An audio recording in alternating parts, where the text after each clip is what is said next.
I'm Ryan Lindrosov, and welcome to Let's Think Digital. I want to start off today's episode with a question. What does government procurement mean to you? For some people, they might think about political scandal when they think about government procurement. Certainly the last few months here in Canada, the federal government's come under a lot of fire for a number of procurement issues, starting with the ArriveCan app that was required to enter the country during the height of the pandemic, and the very large multi-million-dollar price tag that came out afterwards in terms of how much it cost external consultants to build it.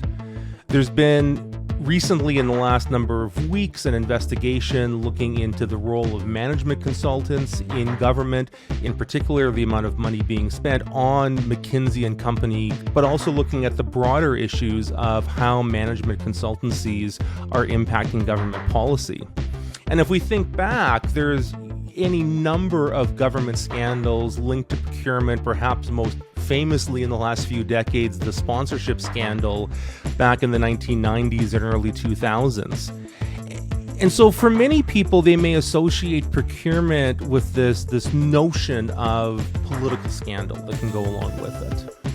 For other people, though, procurement might just be seen as that back office boring stuff that keeps the wheels of government moving, the day-to-day grind of paperwork within government, and certainly something that's not as interesting as some of those pressing social and economic policy challenges that governments are facing every day. The reality is this, though, that procurement is actually at the heart of many of the digital transformation efforts that we talk about on this podcast, and really is at the heart of digital government. It is, frankly, in my view, impossible to have effective modern government in the digital era if we don't have effective modern approaches to procurement. And so that's why on today's episode of Let's Think Digital, we're going to try convince you that if you care about digital transformation, you have to care about procurement too. So I'm really happy to have Amanda Clark with us here today. Amanda is an associate professor at Carleton University, somebody who I've had the pleasure of collaborating with in a variety of different ways over the years. And Amanda, is really, I think, one of the leading experts in the academic world here in Canada and globally around what we call digital government. And she has particularly been focusing for the last year or two on the issue that we're talking about today, which is really around the role that procurement plays in either enabling or hindering some of the progress we would like to see around creating a more digitally nimble and citizen-focused government. So, Amanda, great to have you with us. And I maybe want to just get you to start off a little bit to introduce yourself, the work you're doing, and in particular, how you got into looking at procurement as this big topic, because it's, to be frank, not always the sexiest topic in the world when it comes to public administration. Yeah, thanks so much. It's super great to be here and be on the show. And also, I think I'm happy to see that so much attention is being paid to procurement right now. It's one of those things that, you say, like, how did I get into focusing on that particular topic? And I think, if I'm being honest, probably in a lot of my earlier work, I was a bit negligent in ignoring the role that private firms inevitably play in helping governments develop, design, deliver digital services, or in their broader digital modernization plans. So it seemed like the time was right to finally jump into it and look at this issue because, I think most of the research and the policy work in this space has been really focused in the last since about 2010, when the UK's government digital service hit the scene, was on kind of building in-house capacity and how do you kind of integrate in modern digital policy design and service delivery methods into government. And so, the research was looking at things like government digital service teams and how rules and policies in the government need to change to enable digital innovation and all that stuff. But it's sort of like this elephant in the room is you're like, yeah, but what about KPMG? What about IBM? And how do you, that governments aren't going to build everything. That doesn't make sense. Clearly, they have to buy a lot of infrastructure and actual hard technology, but right. Software and services. And so given that as a reality, how do you structure that relationship in a way that it leads to good outcomes? And that, I think, is Well, it's not just $1 million question, it's like $1 billion question, and Yep. that's why it's getting a lot of attention now at the political level as well, which is interesting and welcome. So I almost want to kind of back up to kind of first principles on this for a second before we dive into this more, because we've got people no doubt listening and watching this who don't speak government, right? And they kind of hear procurement, their eyes glaze over a little bit. And I'm wondering if you've got a good definition or way of explaining what procurement is, right? And how government procurement is different than how, a small business or an individual person might buy something, right? Because at its core, I mean, procurement's about buying goods and services. But my sense is there are big differences in terms of how government has to do procurement versus, an individual or a small business, or how people might approach this in their daily lives. Yeah, exactly. So I mean, procurement is really, as you say, just a term for the process by which anybody, but including governments, buy goods and services.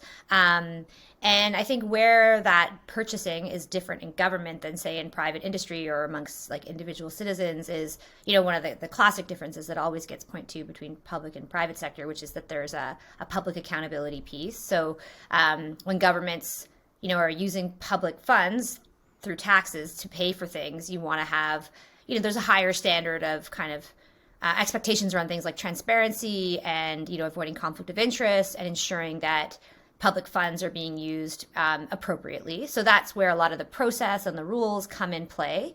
I think the other piece of it is that government is a big purchaser, right? So relative to other firms, the federal government of Canada and other governments in Canada can throw around a lot of money. And so government procurement also can be a driver of industry. It can have an effect on the market. It can, fuel certain industries over others. So this is kind of where it becomes a bit of a policy tool in some cases as well.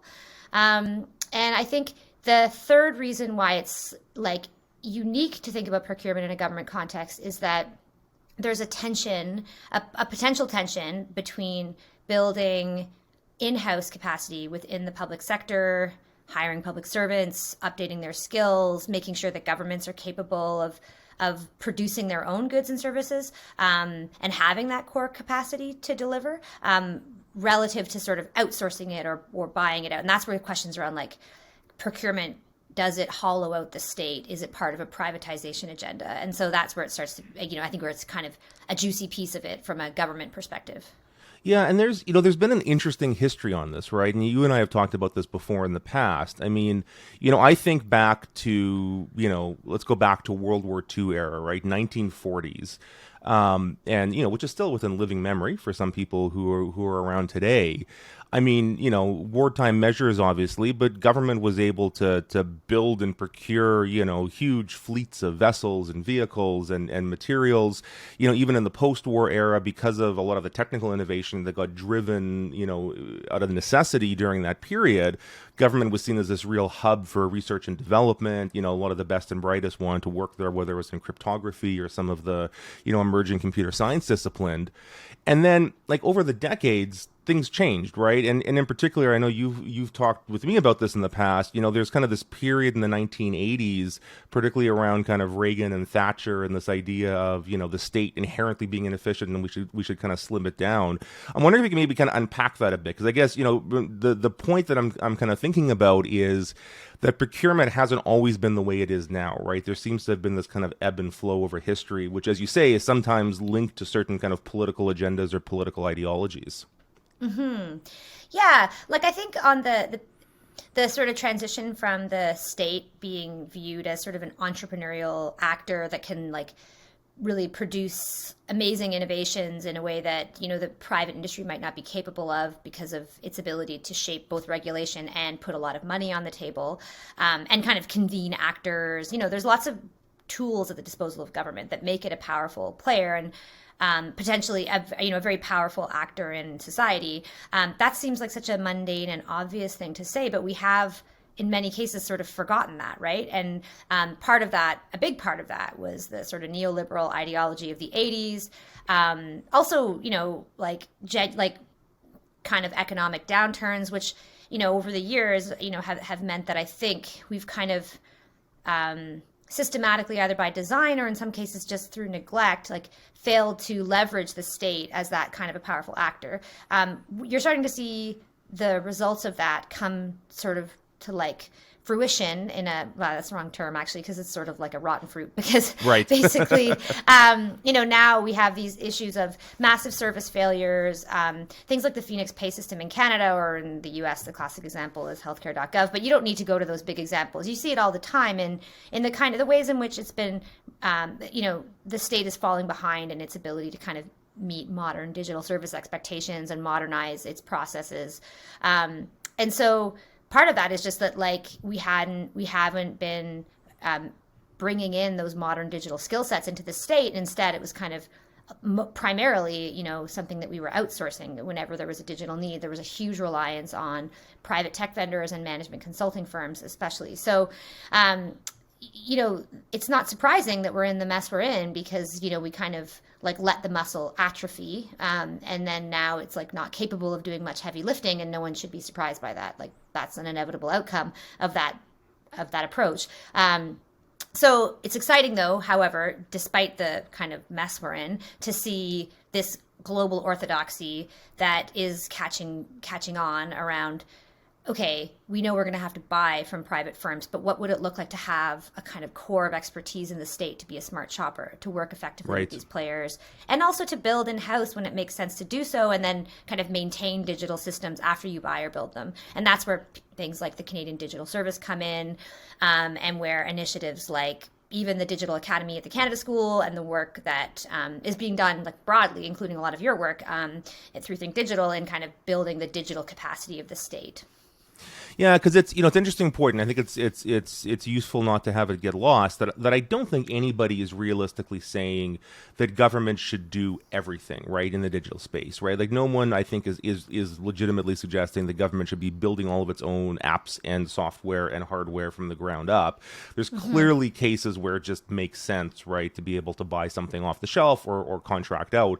But I think this point of kind of atrophying, those kind of muscles around how to do that effectively is such an important one. And I mean, I certainly saw this during my time in government as well, because even if you're going to bring in outside expertise to do that, you've got to have people who are managing that contract, who are providing oversight, who are providing direction, who understand, enough about this to be able to ask good questions, to be able to hold it to account, to be able to kind of steer these projects. And I think we've seen just the reality that we're not there in a lot of cases right now. And so it's an important one, I think, to kind of pick up on.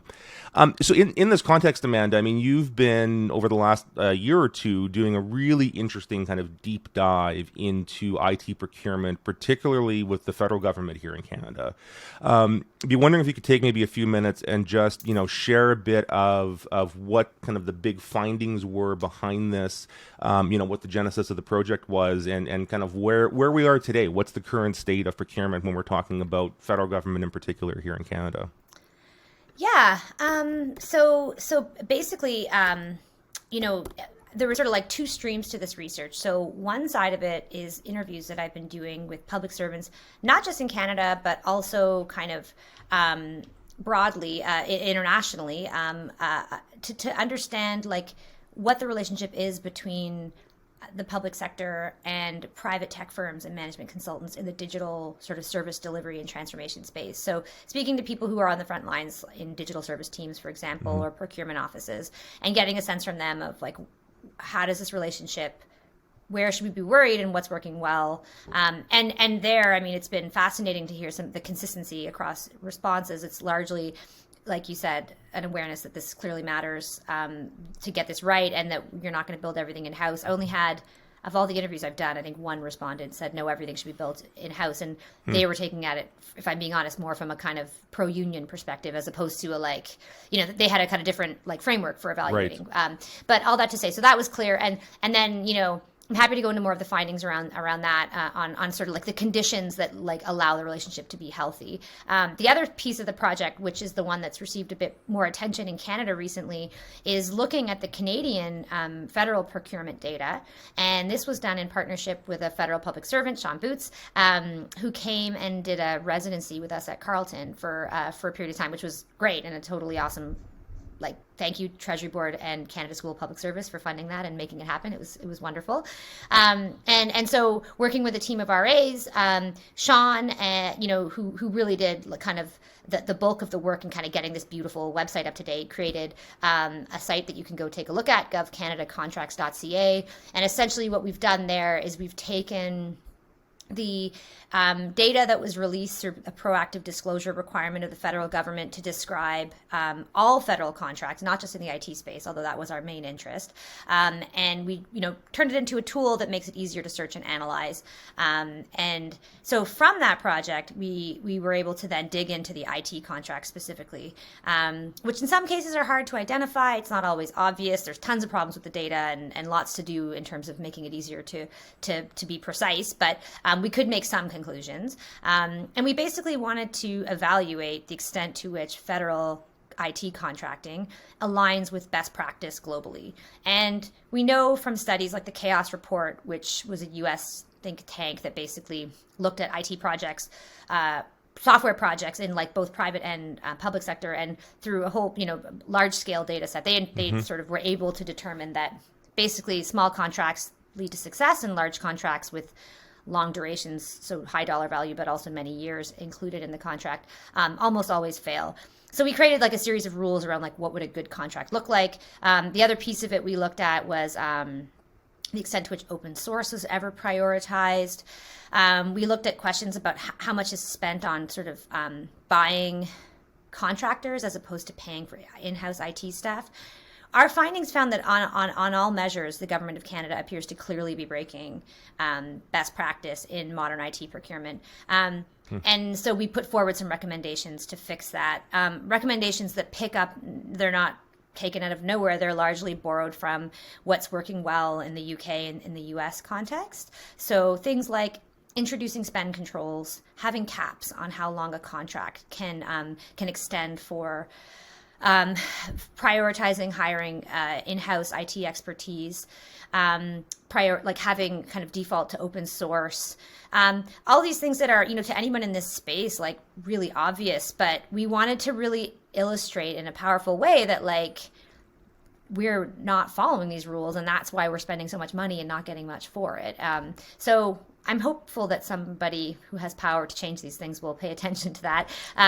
But it seems like most of the political attention right now is focused on the specific issue of management consultants and whether or not there's some political scandal to do with the Prime Minister's office, which we can get into as well. Yeah, no, and I do want to talk about that a bit, because as you said, there's been a lot of kind of political oxygen on this topic as of late for reasons that are maybe somewhat tangential to this, but at least are kind of bringing some of this to light. I just wanted to say, I think it's an amazing piece of work that you and Sean did. As you know, I'm a huge fan of Sean Boots. I used to work with him back when I was in government. And I think it's actually the work you did is an interesting open data story as well, because just for our listeners who might not be aware, for well over a decade now, the government's had kind of proactive disclosure rules around contracts where they have to publish all of their contracting. But I think shockingly, really, I think until you and Sean did this project, you couldn't really go somewhere and say, hey, how much did the government of Canada spend in a given year, right? Because it was on every department's website in different data formats. It was published publicly, kind of. But, there was some pretty interesting, kind of civic tech hacking to do to be able to scrape all that data and build one consolidated database and put it together. So just to say, I think it's an interesting kind of case study of, how open government and open data doesn't always get you useful things, and there's a lot of kind of extra work that has to happen to make that useful. But I think the headline, Amanda, if I'm right out of that, at the end of the day was we're at about $15 billion a year the federal government is spending on contracting. Am I right about the number on that? Yeah, the 2021-2022 figure, which is the last year that we have for our analysis, for obvious reasons, is 15.1 billion in total in contracts across all, and that excludes the Department of National Defense commissions, right, review committees of offices of Parliament, partially because National Defense has, they're buying incredibly expensive things, and it can really skew the numbers. So we kind of hive that off. But yeah, it's a big figure. and that's what I was going to ask you was, like, do you think it is a big figure, right? Because I think that's one of the interesting pieces of the debate that's starting to come up. I recently saw an article by Michael Warnick, former clerk of the Privy Council, head of the Public Service for Canada a few years back, and he was kind of making this argument to say, okay, we spend $15 billion a year on consulting on contractors of various types. We spend $50 billion a year on the public service itself, right? In terms of the 350,000 plus public servants that work for the federal government, and he was, I think, kind of a little bit implicitly in that article, kind of making a bit of a counter argument to say, what is the right balance on this? And so I'm curious from your perspective. I mean, is it about the dollar figure, or is it about how the money's being used, and as you said, kind of the size or duration or structure of some of these contracts? Yeah, I think it's a good question, and it's a good point he raises. This has also come up in the committee hearings around the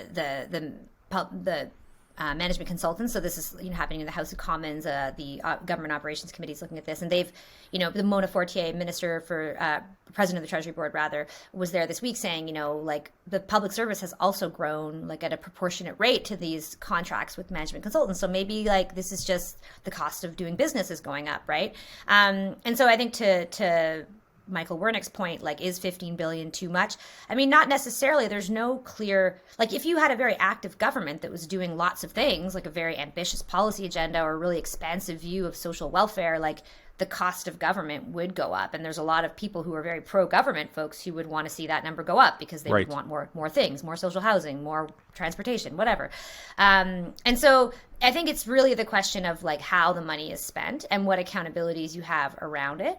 I can't comment on all procurement because I'm not an expert in like shipbuilding or, I mean, there's lots of things the federal government buys that I know nothing about. But on the IT side, I think we have very clear evidence that the amount of money that's being spent is, the way the money is being spent, rather, not the dollar figure, but the way the money is being spent is breaching best practice. So contracts that are exceeding, in the hundreds of millions of dollars in some cases, but we know that the evidence suggests that those are going to fail, right? It doesn't build in scope to do user research, to prototype. You're committing to an end product before you know what's going to work. What we advocate for instead, and it's sort of a recommendation that's agnostic about how much you spend on IT through contracting, but rather it's sort of the size of the contract and also moving towards a modular contracting model. So this is something that's, there's a really great guide that 18F, the US, one of the US digital service teams has put out there describing this model. But essentially the gist is like, keep your contracts small and short. They don't recommend going over $2 million even for any given contract. That's not to say that a project might not cost more, but a given software project, software contract, and if the contract is capped at a 2 years, let's say, then you have room to switch vendors if they're not delivering. You're better able to kind of bring together multiple vendors and have them work together. It also favors the use of open source because then you're thinking about, well, how can we coordinate these different approaches? So, I mean, that's kind of where I think the interesting work is to be done. And then, how much we should be spending is kind of more a question of like, how ambitious is your policy agenda? Maybe the only space where you'd sort of question it is even though overall I think hiring in the public service has expanded in tandem with the cost of management consultants, let's say, I would say that the ratio that we spend on in-house IT talent versus what we outsource right now is out of balance. And when you talk to public servants working in this space, anecdotally too, they describe like some of the things that we're hiving off and giving to tech vendors and to management consultants could be done better in-house, and we're not getting much value for money there as well. So that's I think another sort of specific area where I'm like, the balance is not quite right, Yeah, and so, on this topic around tech vendors and management consultants, this has obviously been, the headlines have been talking about this over the last few months in a way that we sometimes haven't seen, frankly, certainly not in the IT and digital space. And, I think we had two big cases in the last number of months. Certainly the revelations around the ArriveCan app, which for those who aren't familiar with it, was the travel app that the Canadian Border Services Agency contracted out, ended up costing, I think, 30-40 plus million dollars, which came out to be able to build, which people thought was excessive for what it was doing.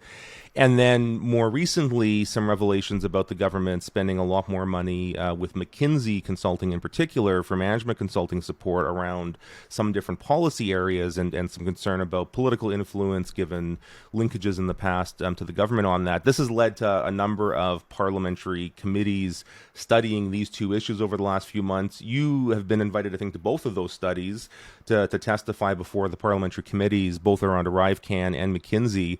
Wondering, Amanda, if you could give just maybe a little bit of color as to what it was like being at those committee hearings, and kind of, where the discussion and where the questioning was going, and if you've got a little bit of a read on, from the political decision makers and elected official side of things, what are they kind of cluing into on this, or really kind of focusing on? Yeah, so I would say first of all, one thing we haven't had a lot of in Canada relative to other jurisdictions is political scrutiny of this question of digital government and capacity building in the states. So this was, to me, a really exciting development because in other places like the UK, for example, in the US, as soon as the political level started to get upset about this, things changed. There was money on the table, there were policy levers were given to the right people, etc. So maybe I'm hopeful.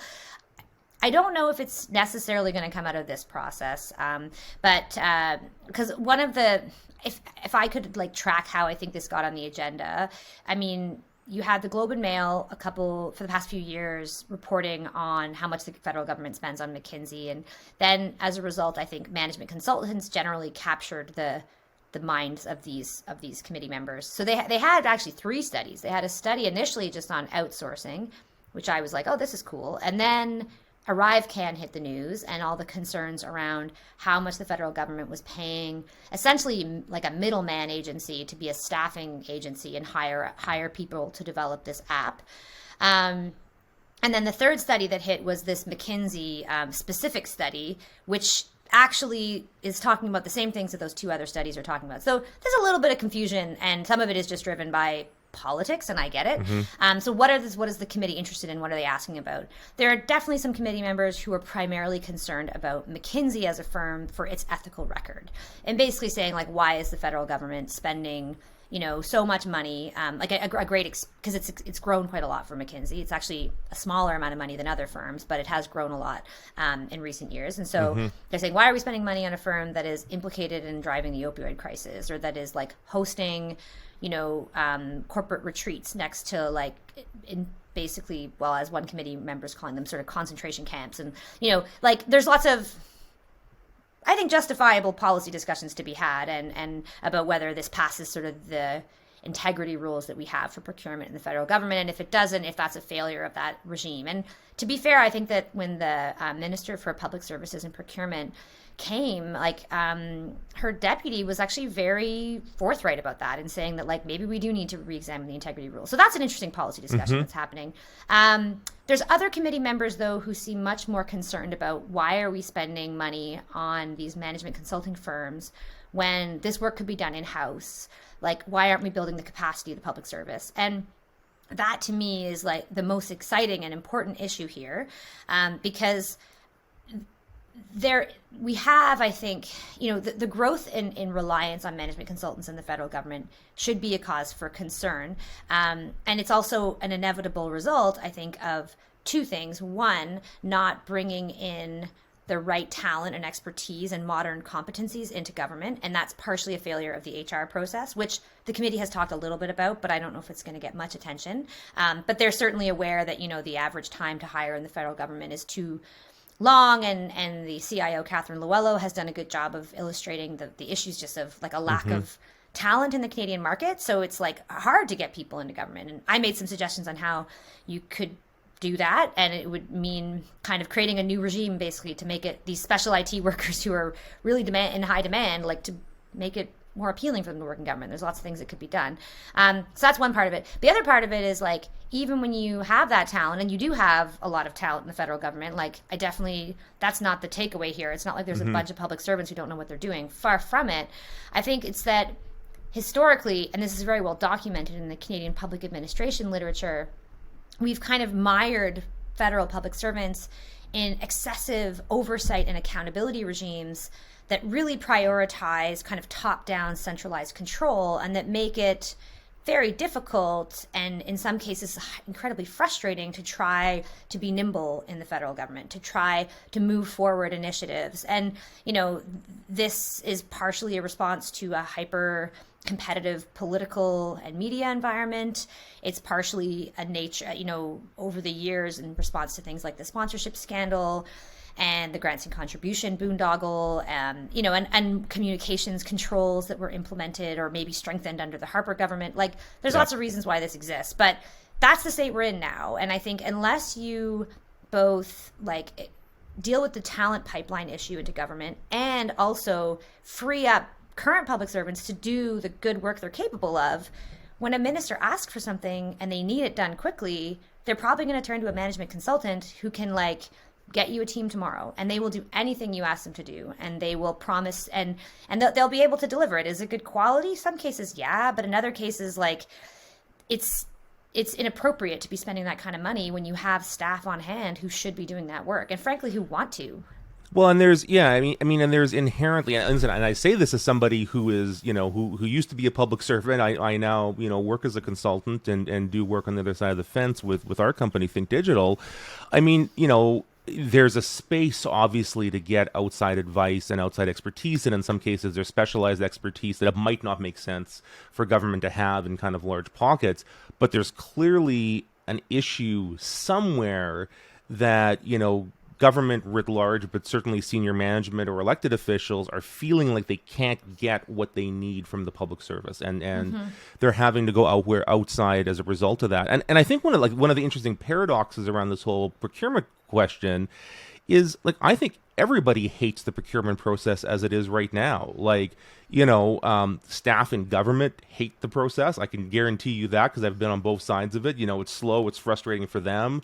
I mean, they can't, there's all the hoops they have to jump through that take forever to be able to get through.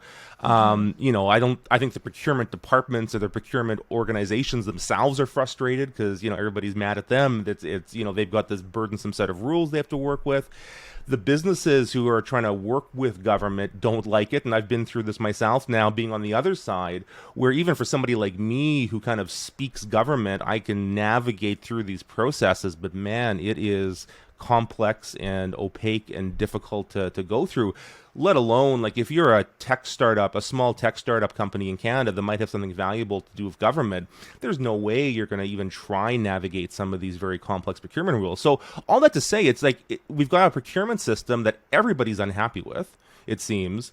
And I always kind of turn my head to what are the underlying kind of incentive structures in the systems that have kind of led us there? And I know you've touched on this a bit, but maybe just, as we start kind of closing out the conversation, I'm curious to get a little bit of your diagnostic as to how did we get this multi-headed beast that nobody's happy with, but that we also seem unable to change.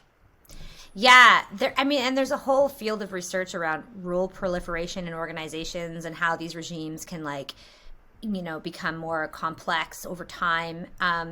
I do think that there's a kind of default in the federal government that is particularly acute relative to other jurisdictions to add more process and more rules in order to manage risk, as opposed to acknowledging that in some cases those as if adding a rule is cost free, when we know that every time you add a rule in a process or an oversight body or a reporting requirement, it's an administrative burden that someone has to deal with, right? And it can actually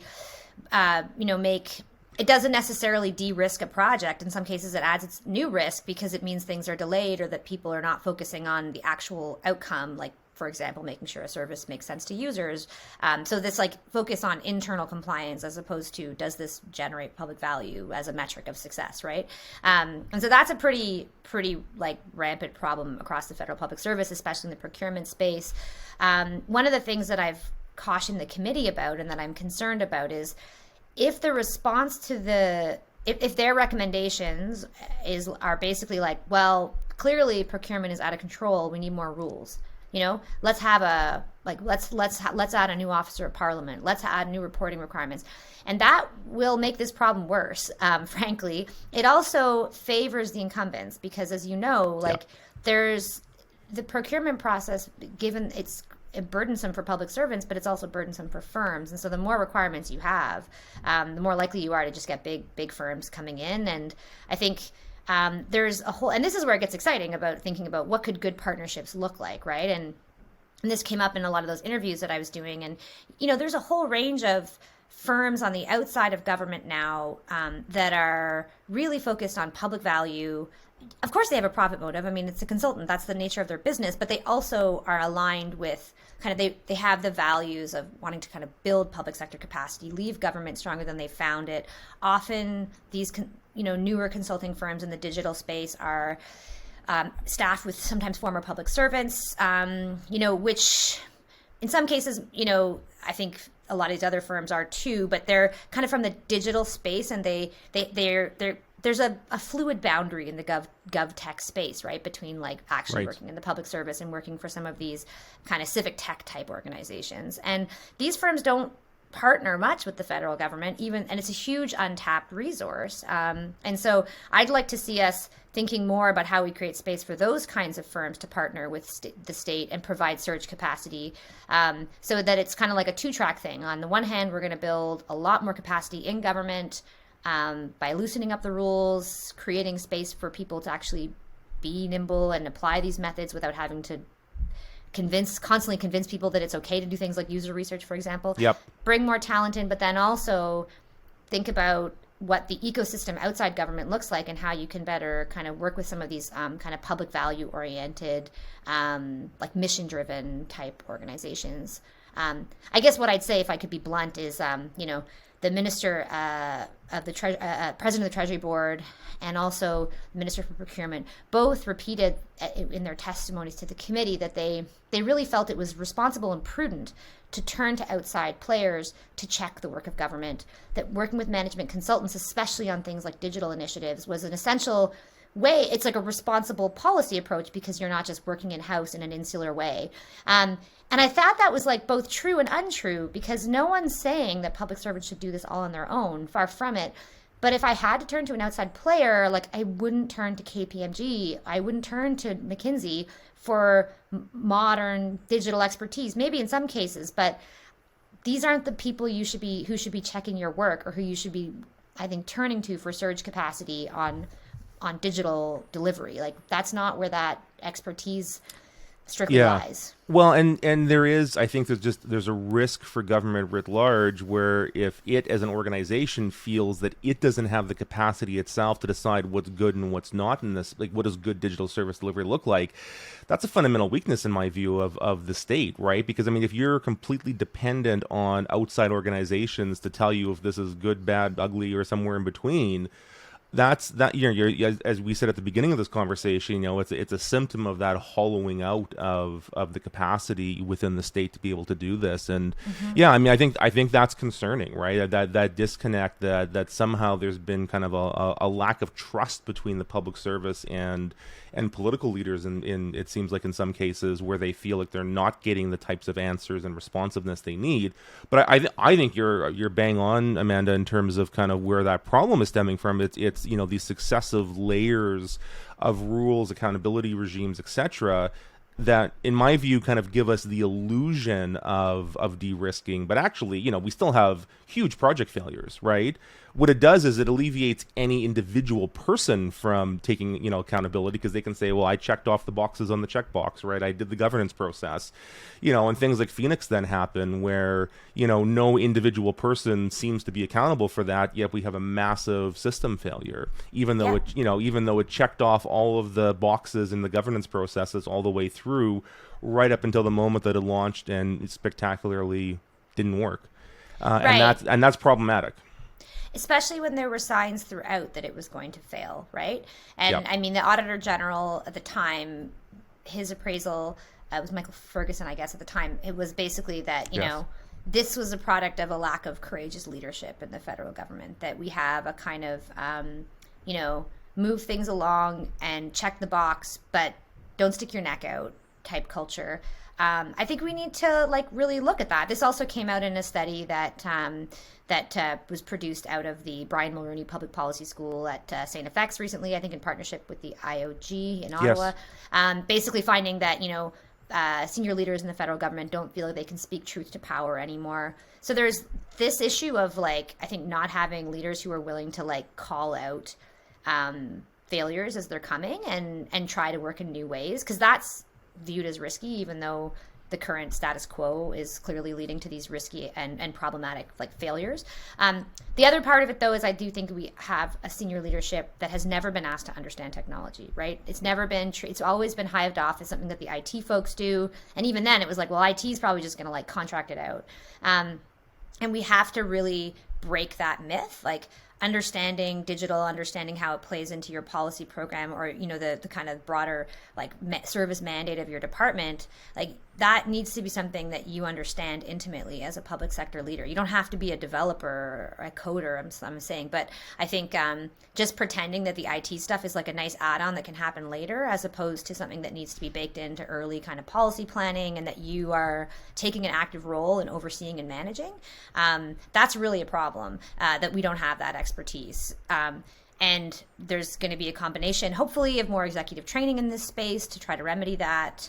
And then also, I think, straight up hiring some different types of leaders to come into the federal government who have that tech expertise, who can, and that, until that happens, it's still going to be a sort of uphill battle for the folks who kind of get it in the middle ranks. Yep. Or on the front lines.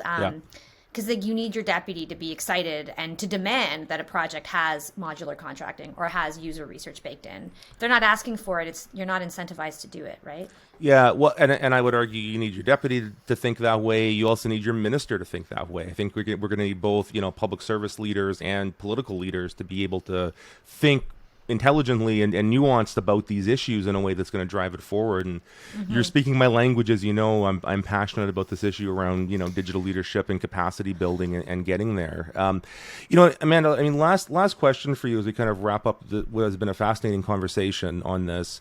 Clearly we've talked a lot today about some of the challenges around procurement. I mean, I think when we look globally, there are some bright lights, and we're seeing jurisdictions, the UK comes to mind, where they've taken some innovative procurement approaches. In Canada, the British Columbia government, I know, has done some really innovative stuff around kind of agile based projects or procurement mechanisms for digital teams coming in.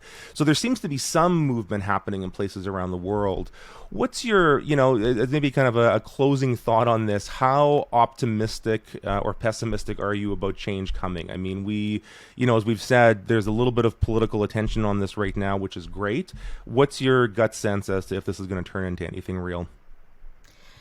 I don't know. The last few years I've been a bit of a downer, in that I've usually concluded when someone asks me what do you think the future holds, is that we need a massive sort of citizen facing failure that has real political costs for the government for this to change, right? And that's a kind of sad thought, because that failure might look like old age security checks not going out, right? Which has real implications for people who are dependent on that money to pay for medications or whatever.